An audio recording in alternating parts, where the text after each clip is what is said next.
प्रिय सुहृद मन, भगवान श्री कृष्ण के अवतार दिवस के अवसर पे आज हम सब जन्माष्टमी का आयोजन कर रहे हैं। इस अवसर पे मेरा आशीर्वाद स्वीकार करें। भगवान कृष्ण के जन्मोत्सव को हिंदुओं का कुछ समूह आज मनाएगा और कुछ समूह ऐसा होगा जो इस कार्यक्रम को कल संपन्न करेगा। तिथियों को लेकर भिन्नता हो सकती है, लेकिन प्रभु के पूजन को लेकर कोई भिन्नता नहीं। भगवान श्री कृष्ण ने हम लोगों को एक वचन दिया है। हजारों वर्ष पहले महाभारत के संग्राम के बीच कृष्ण ने हमसे एक बात कही थी। उन्होंने कहा था, यदा यदा ही धर्मस्य, जब जब धरती पर धर्म की हानि होगी और जब जब धरती पर पाप बढ़ेगा तो पापियों का संहार करने के लिए भगवान श्री कृष्ण हमेशा अवतार लेते रहेंगे। इस वचन का हम भारतीयों ने एक से अधिक बार उल्लेख किया है, एकाधिक उल्लेख।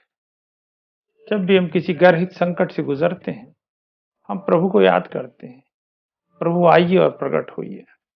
कि लोग भगवान कृष्ण को वापस बुलाना चाहते हैं, वो विष्णु के एक और अवतार का इंतजार कर रहे हैं। कई लोग कृष्ण के वापस न आने पर नाराजगी भी व्यक्त करते हैं और उनका क्रोध स्वाभाविक भी है, क्योंकि जब कृष्ण ने स्वयं ही वचन दिया है कि जब जब धरती पर पाप बढ़ेगा वे पापियों का संहार करने के लिए आएंगे, तो उनकी प्रतीक्षा तो स्वाभाविक हो जाती है। मगर शायद हम लोगों ने एक बात पर कभी ध्यान नहीं दिया कि प्रभु ने धरती पर आने की तो बात कही है, ये भी कहा है कि जब धरती पर पाप बढ़ जाएंगे तो पापियों का संहार करने के लिए दोबारा प्रकट होंगे। लेकिन प्रभु ने ये बताने से, कहने से इनकार कर दिया कि धरती पर कितना पाप बढ़ जाएगा तो भगवान धरती पर दोबारा प्रकट होंगे। उन्होंने पाप की मात्रा नहीं बताई, उन्होंने पाप का क्वांटम नहीं बताया, सिर्फ इतना ही कहा कि जब भी धरती पर पाप बढ़ेगा दोबारा धरती पर प्रकट होंगे। शायद इसीलिए इसमें छुपी हुई दूसरी पहेली की तरफ कभी ध्यान नहीं देते हैं कि प्रभु धरती पर तभी प्रकट होंगे जब धरती पर उनके अनुसार पाप की मात्रा बढ़ जाएगी, हमारे अनुसार नहीं। इसलिए मैं हमेशा कहता हूं, भगवान को धरती पर लाने का श्रेय अच्छे और सात्विक लोगों को कभी नहीं मिलेगा। भगवान को धरती पर लाने का श्रेय हमेशा पापियों को मिलेगा, क्योंकि जो जो पाप बढ़ता जाएगा और पाप का एक निश्चित क्वांटम जब प्रभु के मतानुसार होगा तभी प्रभु धरती पर प्रकट होंगे। तुमने देखा होगा भारतीय धर्मों में कभी ब्रह्मा अवतार नहीं लेते, भारतीय धर्मों में कभी भगवान शंकर भी अवतार नहीं लेते। अवतार लेने की संकल्पना और अवतार लेने का आकल्पन केवल भगवान विष्णु के साथ है। इसीलिए धरती पर बार बार विष्णु ही अवतार लेते हैं। भगवान शंकर ने अवतार तो नहीं लिया, लेकिन उन्हें अपने दो रूप जो एक दूसरे के विपरीतार्थी हैं, एक दूसरे के पोलर हैं, उन्हें उन्होंने धरती पर भेजा है। एक रूप नितांत सात्विक है, वो इस कदर सात्विक है कि वो धरती पर ब्रह्मचर्य और सेवा दोनों मूल्यों की बात करता है, और वो रूप श्री हनुमान के रूप में प्रकट होते हैं। लेकिन दूसरे अंश भगवान श्री भैरव भगवान शंकर के विरूप रूप का प्रकटीकरण करते हैं, वो तामसी रूप का प्रकटीकरण करते हैं।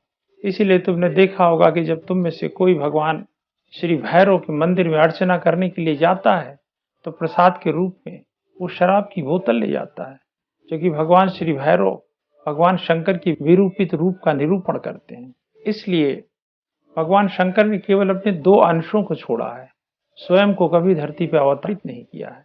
अवतार की सारी जिम्मेदारी भगवान विष्णु के पास है। इसलिए बार बार भगवान विष्णु धरती पे आते रहते हैं। कृष्ण भी विष्णु के अवतार हैं, इसीलिए उन्होंने कहा कि जब जब धरती पर पाप बढ़ेगा तब तब वो धरती पर पापियों का संहार करने के लिए प्रकट होंगे।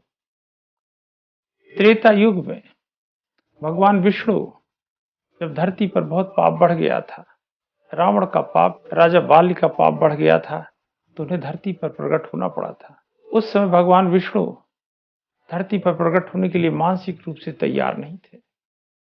वो धरती पर पूरी सुरक्षा के साथ आना चाहते थे। इसीलिए उन्होंने अपने सुरक्षा सलाहकार से ये सलाह मांगी कि धरती पर उनकी रक्षा कौन करेगा। उनकी सुरक्षा सलाहकार शेषनाग हैं।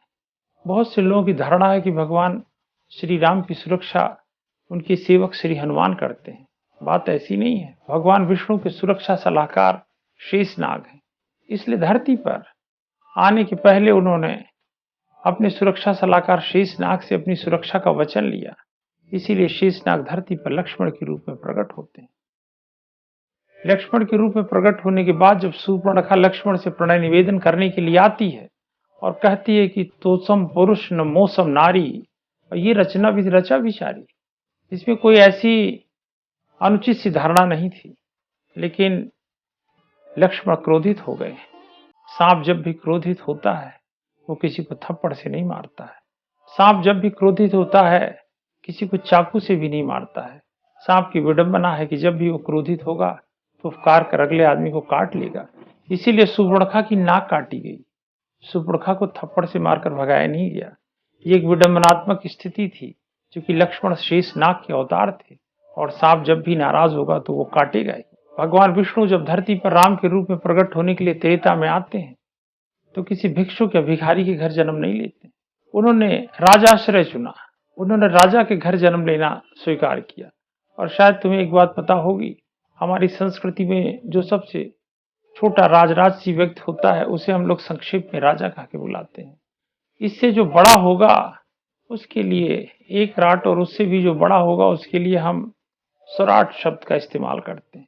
लेकिन जो स्वराट से भी बड़ा राजा होता है उसे हम विराट कहते हैं, और विराट से भी जो बड़ा राजा होता है उसे हम सम्राट कह के बुलाते हैं। लेकिन भगवान विष्णु जब धरती पर राम के रूप में जन्म ले रहे थे तो उन्होंने किसी सम्राट के घर भी जन्म लेने लायक अपने आप को नहीं पाया। भगवान विष्णु जब धरती पर जन्म लेते हैं तो किसी ऐसे राजा के घर जन्म लेते हैं जिसके रथ सभी 10 दिशाओं में चलते हैं। 8 दिशाएं तो धरती पर हैं और 2 दिशाएं ऊपर और नीचे मानी गई। इसलिए एक कॉस्मिक डिजाइन, एक ब्रह्मांडी संरचना के अनुसार, एक दिव्य संरचना के अनुसार भगवान विष्णु राम के रूप में जन्म लेते हैं। लेकिन अफसोस, इतनी सारी सुविधाओं और सहूलियत के बावजूद भी भगवान को अंततः 14 वर्ष के लिए वनवास जाना पड़ा। और वनवास के दौरान जब राम और रावण का युद्ध होता है तो जिस शेष नाग पर वो इतना भरोसा करके धरती पर आए थे वो मूर्छा से ग्रसित हो जाता है। उस समय उनकी रक्षा करने के लिए भगवान श्री हनुमान को कदम उठाने पड़ते हैं। यही कारण है कि भगवान जब द्वापर में दोबारा जन्म लेते हैं तो उन्होंने सबसे पहली शर्त रखी कि इस बार किसी राजा के घर जन्म नहीं लेंगे। राजा के घर जन्म ना लेकर वे राजा की बहन के घर जन्म लेते हैं, और बहन के घर भी रहना भी मुनासिब नहीं है उनको। जन्म लेने के चंद मिनटों में उन्होंने अपने बायोलॉजिकल पिता से आग्रह किया कि वो जमुना के उस पार गोकुल ग्राम में उन्हें पहुंचा दें। और एक बार भगवान श्री कृष्ण गोकुल ग्राम पहुंच जाते हैं। ऐसा कोई रिकॉर्डेड स्टेटमेंट नहीं है जिसके आधार पर कहा जाए कि भगवान दोबारा अपने बायोलॉजिकल माता पिता के पास वापस लौटते। इतना ही नहीं, पिछली बार जब वो राम के रूप में आए थे तो सबसे बड़े बेटे के रूप में आए थे। सबसे बड़े बेटे के रूप में आने का औचित्य ये है कि जब पिता नहीं रहेंगे तो आगे बढ़कर वो राज सिंहासन को ग्रहण करेंगे। और पिछली बार राज सिंहासन को ग्रहण करने की प्रक्रिया के बीच उन्हें वनवास जाना पड़ा था। इसलिए उन्होंने कहा कि इस बार राजा के घर जन्म नहीं लेंगे, इसलिए राज्याधिकार की भी कोई बात नहीं होगी। और वो एक ग्रामीण किसान के घर में पाले पोसे जाते हैं।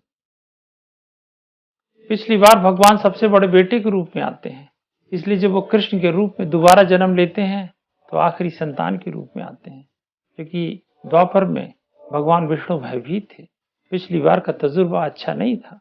इसीलिए जब शेषनाग ने दोबारा उनकी सुरक्षा का बीड़ा उठाया और उनसे कहा कि मैं फिर तुम्हारे साथ वैसे ही चलूंगा जैसे त्रेता युग में लक्ष्मण के साथ चला, तो भगवान विष्णु इसके लिए तैयार नहीं होते।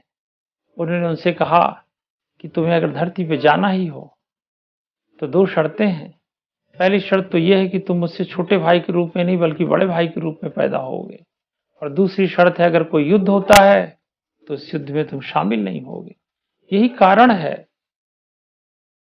कि शेष नाग जब धरती पर पैदा होते हैं तो बड़े भाई बलराम के रूप में पैदा होते हैं, और जब महाभारत का युद्ध चल रहा होता है तो उन्हें विष्णु ने युद्ध में शामिल होने की आज्ञा नहीं दी, और वो एकमात्र ऐसे चरित्र रहे हैं। हालांकि एक चरित्र और हैं जो युद्ध में शामिल नहीं हुए, लेकिन बलराम एकमात्र ऐसे सक्रिय चरित्र हैं जो कृष्ण के साथ होते हुए भी महाभारत के युद्ध में शामिल नहीं होते हैं। क्योंकि पिछली बार का तजुर्बा अच्छा नहीं है। पिछली बार लक्ष्मण के रूप में जब शेषनाग युद्ध में शामिल हुए थे, मूर्छा से ग्रस्त हो गए थे और भगवान राम गर्हित संकट से गुजर रहे थे। ये तो भला हो श्री हनुमान का, जिन्होंने भगवान का अंतिम क्षणों में आके सेवा करके रक्षा कर दी है। वही कृष्ण जब महाभारत के युद्ध की तैयारी कर रहे थे तो भगवान श्री हनुमान थोड़े संशय में डूबे हुए थे। उन्होंने कहा, पिछली बार मुझे भगवान विष्णु की सेवा करने का अवसर मिला था राम के रूप में, लेकिन इस बार तो कृष्ण मुझे सेवा करने का अवसर ही नहीं दे रहे हैं। वे शाम को युद्ध शिविर में कृष्ण से मिलते हैं तो कृष्ण ने उनसे कहा कि इस बार युद्ध के नियम बदल चुके हैं। अब की बार केवल 2 ही व्यक्ति रथ पे सवार होंगे, एक तो सारथी और दूसरा योद्धा, इसलिए तुम्हारे लिए रथ पे कोई स्थान नहीं है। तब भगवान श्री हनुमान ने कहा कि मैं रथ के ऊपर लगाई गई एक ध्वजा के ऊपर सूक्ष्म रूप से उपस्थित रहूंगा और मैं आपकी सेवा करूंगा, अगर आवश्यकता पड़ी तो मैं आपकी रक्षा भी करूंगा। यही कारण है कि जब महाभारत का युद्ध संपन्न होता है और अर्जुन रथ से नीचे उतरकर चलने लगते हैं तो कृष्ण ने अर्जुन को रोका। उन्होंने कहा, हम दोनों तो उतर कर चले जाएंगे, लेकिन ध्वजा पर विद्यमान श्री हनुमान को कौन उतारेगा। जैसे ही रथ के ऊपर से ध्वजा नीचे उतारी गई है, रथ 2 हिस्सों में टूट गया, क्योंकि उस रथ को बांधे रखने का संकल्प श्री हनुमान का था।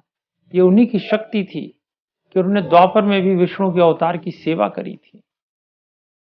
ये उन्हीं का साहस था कि उन्होंने रथ को 2 हिस्सों में टूटने से हमेशा बचाया था महाभारत के युद्ध में। इसलिए कहा जाता है, जब कृष्ण ने महाभारत के युद्ध में गीता का संदेश दिया था तो उसे 4 लोगों ने सुना था। उसमें एक संजय थे, दूसरे धृतराष्ट्र थे, तीसरे अर्जुन थे, चौथा देव जो सूक्ष्म रूप से गीता के प्रवचनों को सुन रहा था। वो रथ की ध्वजा पे बैठे हुए प्रभु श्री हनुमान थे। श्री कृष्ण जन्माष्टमी के इस अवसर पे मैं आप सब लोगों को अशेष शुभकामनाएं देता हूँ। मेरा आशीर्वाद भी स्वीकार करें। हरि ओम।